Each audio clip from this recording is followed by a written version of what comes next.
My failed crisis topic was over the United Airlines passenger removal incident. United Airlines is one of the largest airlines in the world, according to its website. Their customers are one of their largest publics, as they advertise serving 175 million customers reaching 360 separate destinations annually. According to Vogue, on April 9, 2017, 4 United crew members needed to be on a fully booked flight. When no passengers volunteered, the airline picked 4 people to be forced to leave the plane. Dr. David Dow, a selected passenger, objected, saying that he needed to be at work the next day. Law enforcement forcibly removed Dow from his seat, causing him to hit his head on an armrest and bleed from his face as they dragged him down the aisle. Come on. Come on. There you go. The video went viral, and backlash began.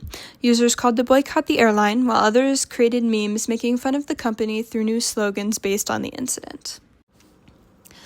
According to the Associated Press, United released a series of 4 messages to respond to this crisis.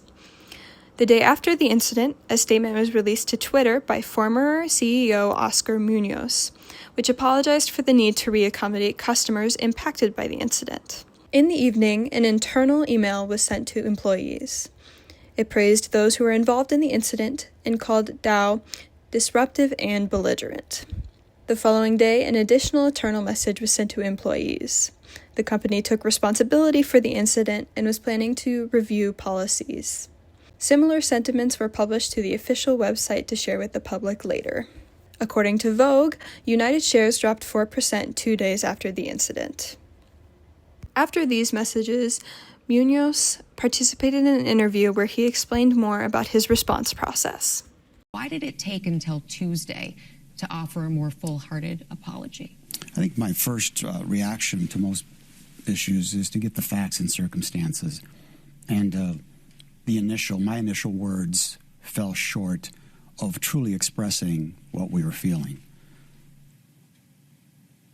And that's something that I've learned from. The expression of apology, and specific to the folks I mentioned before, is an important part of a conversation like this because, again, that shame and embarrassment was pretty palpable for me and for a lot of our family. There are a few reasons as to why this response failed for United. The first is something that Munoz touches on in his interview. The first statements failed to apologize to Dow for the injuries he sustained. This should have happened regardless of who is responsible for the incident. Additionally, the first statements fail to recognize any wrongdoing or responsibility by the company. Accommodation and reaccommodation of customers is normal for companies. The vagueness of how the airline planned to resolve the situation, coupled with the conflicting messages in the several responses, imply that the airline took more of a reactionary approach than being proactive, according to Everything PR News. The second concept is the failure of immediacy, or failure to act. United waited several hours to respond, allowing the video to circulate more and more and assumptions to be formed from the given knowledge, not ones that United had been fostering.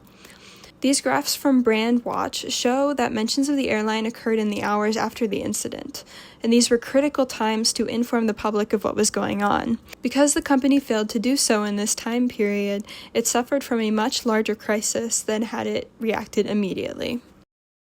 So what would I have done to make this crisis response more successful? First off, I would make sure that the social media platforms have monitoring procedures in place. I would use automated monitoring tools to check for mentions, and I would have a physical person checking the social media platforms. That way, if a crisis abounds, it can be immediately recognized and immediately responded to. If I were in a situation similar to the passenger removal incident, I would focus on immediately communicating to my publics. I would first begin with the injured individual, then I would move to the media, then I would communicate with the publics on board, and then I would communicate with internal employees. I would keep my message consistent. I would apologize for the incident occurrence, even if I didn't know the airline was responsible, and I would tell my publics that I'm investigating the issue. I will repeatedly update with more knowledge to my publics. Had United been more empathetic and immediate in their response, their overall response would have been much stronger, which could have lessened the overall damage that their reputation took due to this incident.